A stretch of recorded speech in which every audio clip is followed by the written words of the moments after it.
The night shift at Earth's deep, space listening station was usually boring. Commander Elias Rowe knew this well. Most nights, the screens showed nothing but empty space, soft static, and old cosmic noise that had traveled for millions of years. Coffee went cold, chairs creaked, people waited for sunrise. That night was supposed to be the same. Then one signal broke the silence. It was weak at first, just a flicker on one screen.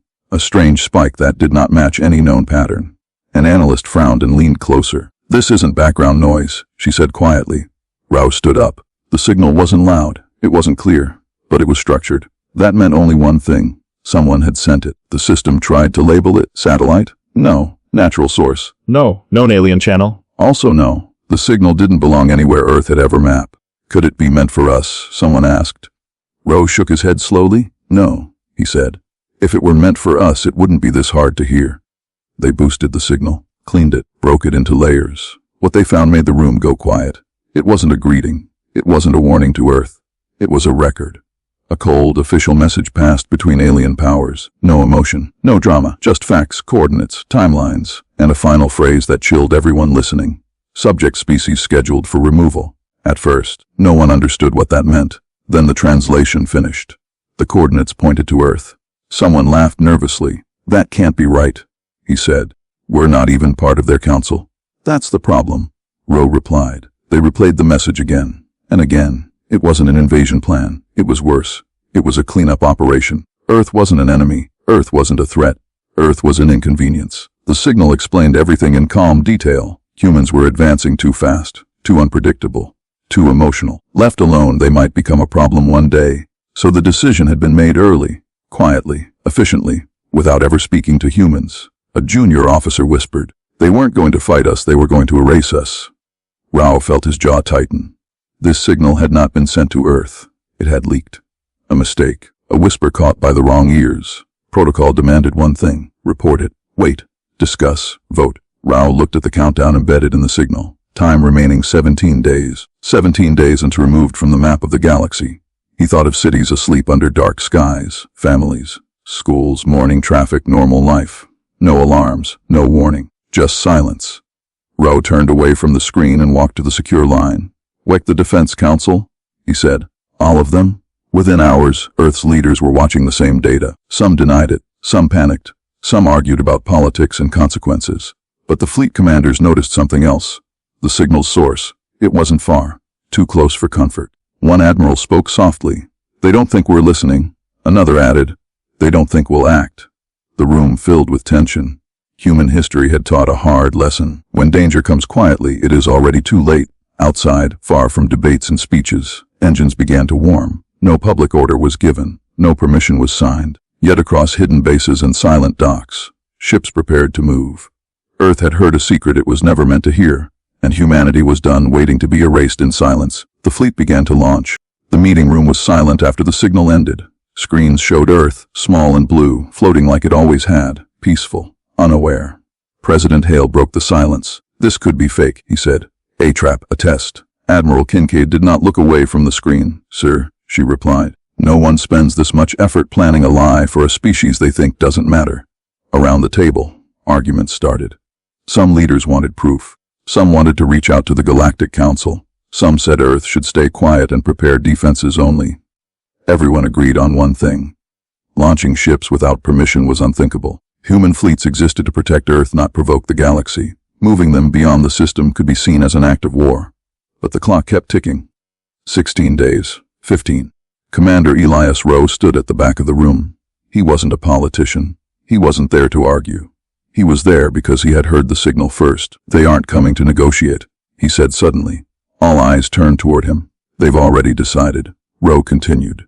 "If we wait, we don't get a second chance. We don't even get a warning shot." A council member snapped back. "So what? We charge into alien space like fools?" "No," Rowe said. "We go there so they know we exist." The room went quiet again. Admiral Kincaid leaned forward. "That signal wasn't meant for us," she said slowly, "which means they don't know we heard it." "And that," Rowe replied, "is the only advantage we have." Outside the council chamber, far below the city, shipyards were already alive with motion. Technicians worked faster than usual. Pilots checked systems again and again. No speeches were broadcast. No heroic music played. Just quiet preparation. A young pilot named Mara Quinn sat inside her fighter, helmet resting on her knee. She wasn't supposed to be here yet. Her deployment date was months away. She had asked her commander one simple question. Are we going to war? The commander had answered honestly. We don't know. We're going to make sure we're not erased without a fight. That was enough for her. Back in the council room, the vote was split. Half wanted to wait, half wanted to move. Protocol required full agreement, which meant no action. President Hale closed his eyes. If we launch without approval, he said, we'll break every treaty we've ever signed. Admiral Kincaid nodded. And if we don't, she replied, there will be no Earth left to protect.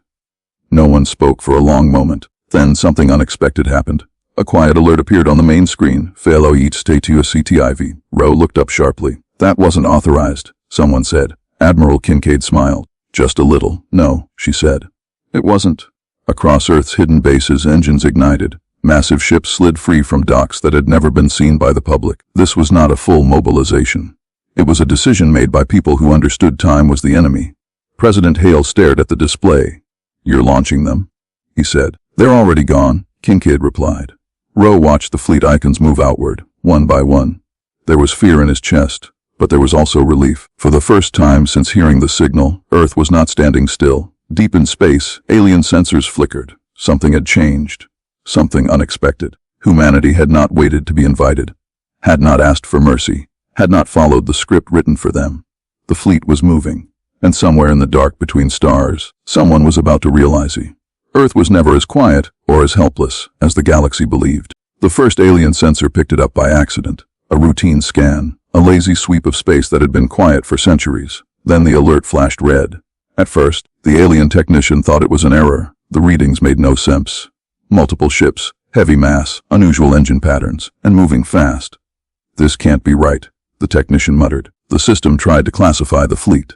Unknown design, unknown energy signature, origin Sol system. The technician froze. Sol was not supposed to have a fleet like this. Within minutes, the data spread across nearby systems. Command centers lit up. Old files were reopened. Humans, a young species, no council seat, no major alliances, listed as non-critical. So why were their ships crossing into controlled space? An observer fleet moved closer, keeping distance. Alien commanders watched the human ships on silent screens. They're not broadcasting, one said. No challenge codes. Another replied. That made it worse. Human ships flew in tight formation, clean, calm, purposeful. They weren't lost. They weren't afraid. They were heading straight toward the restricted zone where the secret operation had been planned. Back on Earth's flagship, Admiral Kincaid stood on the bridge. Stars stretched long outside the viewports as the fleet jumped again. Any response? She asked. None, an officer replied. They're watching, but they're not talking? Kincaid nodded. Good, she said. That means they're thinking. Commander Rowe stood beside her. They still believe we're not supposed to be here, he said. Then let them keep believing that. Kincaid answered.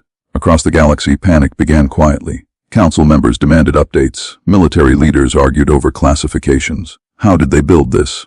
Why didn't we know? Is this a bluff? Old human data was pulled from archives. Footage of wars, nuclear fire, rebuilding after destruction. One analyst paused the video. They don't quit, she said slowly. They adapt. That single sentence changed the room. Meanwhile, pilot Mara Quinn felt the pressure building inside her chest. This was no training exercise. She could feel it in the way commands were short, in the way no one joked anymore. Her squad leader's voice came through the channel. Stay sharp.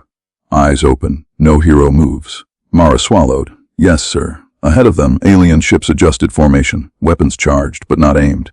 A sign of fear disguised as control. Then it happened. An alien relay station sent out a wide alert. Yunan aviorsipuin hamon an entn tuonkeon. The message spread faster than the fleet itself. For the first time in recorded history, the galaxy was asking the same question. What do humans want? At the center of the restricted zone, the execution force received the alert. Their commander stared at the incoming data. Human ships, too many, too advanced. This was not predicted, he said. His second-in-command replied. They were not supposed to hear the signal. Silence followed. Because that meant only one thing. The secret was no longer secret.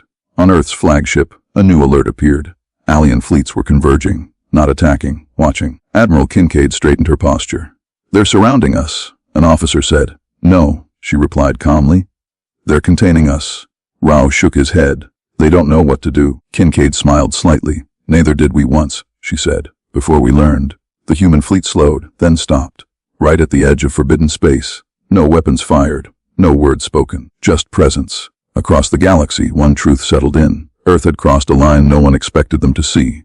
And now that humans were here, the galaxy had to decide whether to push them back or finally accept that humanity was no longer something that could be quietly erased. The silence was heavier than any battle alarm. Human ships floated at the edge of forbidden space, engines steady, weapons powered but locked. They did not advance. They did not retreat. They waited.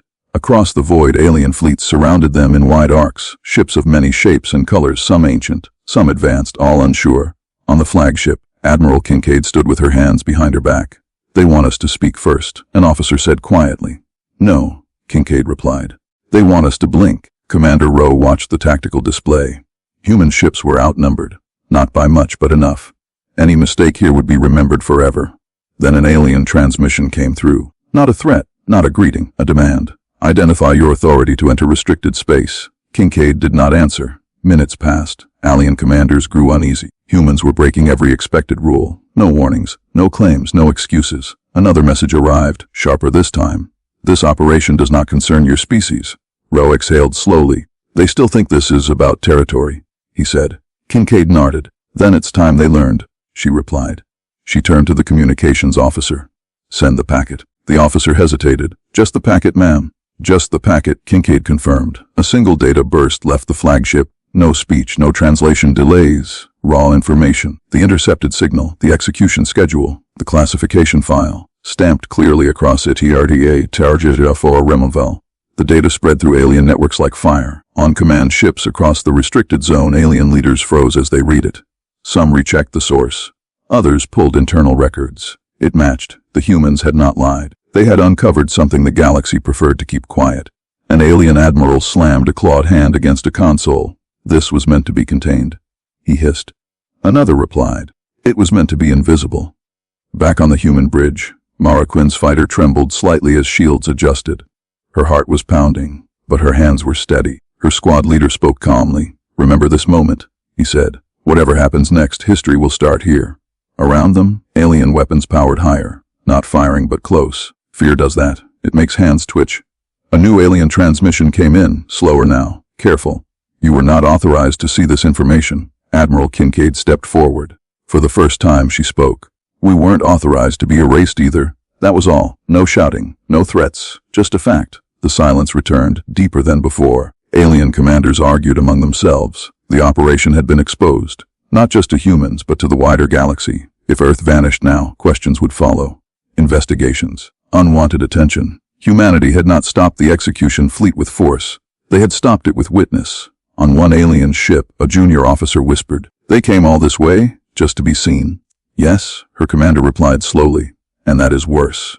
Because now the choice was clear. Attack the humans and confirm their fears, or stand down and admit the mistake. Weapons remained charged on both sides. Seconds felt like hours. Then, one by one, alien ships began to lower power levels, not retreating, not surrendering, backing away from the edge. The execution fleet received new orders. On the human bridge, no one celebrated. Kincaid kept her eyes forward. "This isn't over," Rowe said. "No," she agreed. "But they know something now." "What's that?" an officer asked. Kincaid answered softly, "That humans don't need permission to exist." The fleets remained in place, watching each other under cold stars. The galaxy had expected humans to fight, or beg, or panic. Instead, humanity had done something far more dangerous. They had forced the truth into the light. And once seen, it could never be hidden again. The galaxy did not announce what happened. There was no emergency broadcast, no public apology, no official statement. Instead, something far more unusual followed. Silence. Alien fleets slowly withdrew from the restricted zone. Not all at once. Not openly. One group at a time, as if hoping no one would notice. The execution fleet never moved again. Its ships stayed frozen in space, waiting for orders that did not come. On Earth's flagship, the crew remained at their stations. No cheers. No relief. Everyone understood this moment was fragile.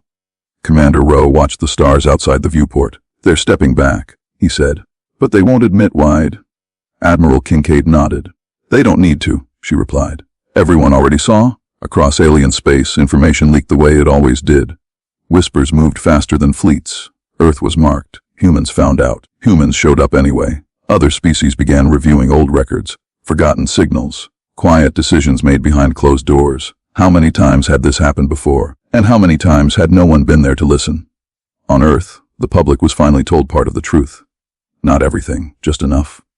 People watched the news in silence. Families sat closer together. Cities looked the same, but felt different.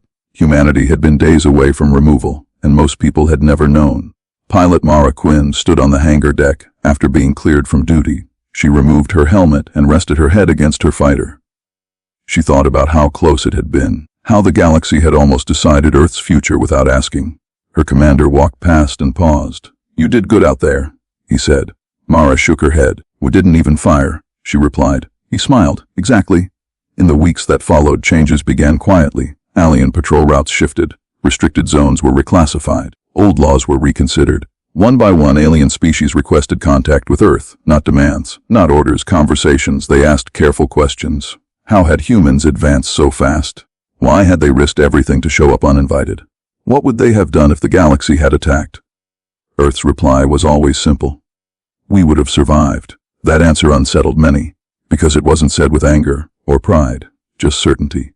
Deep within the Galactic Council, a new rule was added. It was never voted on publicly, but every major power knew it. Any signal involving humanity is no longer classified. Any action involving Earth is no longer quiet. The rule did not mention fear, but fear was the reason. Because the galaxy had learned something important. Humans did not need permission to act. They did not wait for invitations. They listened. And once they heard something wrong, they moved. On the edge of human space, Earth's fleet finally returned home. Not in triumph, not in parade. They returned the same way they had left, quietly. But the galaxy noticed. As the last ship entered Earth's system, Admiral Kincaid stood on the bridge one final time. Ro joined her. "So," he asked, "what are we now?" Kincaid looked at the stars and thought for a moment. "We're involved," she said. Months later, far beyond Earth, an alien commander paused before sending a secure message. He hesitated, then rerouted it. Not because it involved humans, but because there was a chance they might hear it. And somewhere in the dark, between signals and stars, the galaxy finally understood the truth. Earth was never invited into galactic history. Humanity simply showed up and refused to be erased in silence.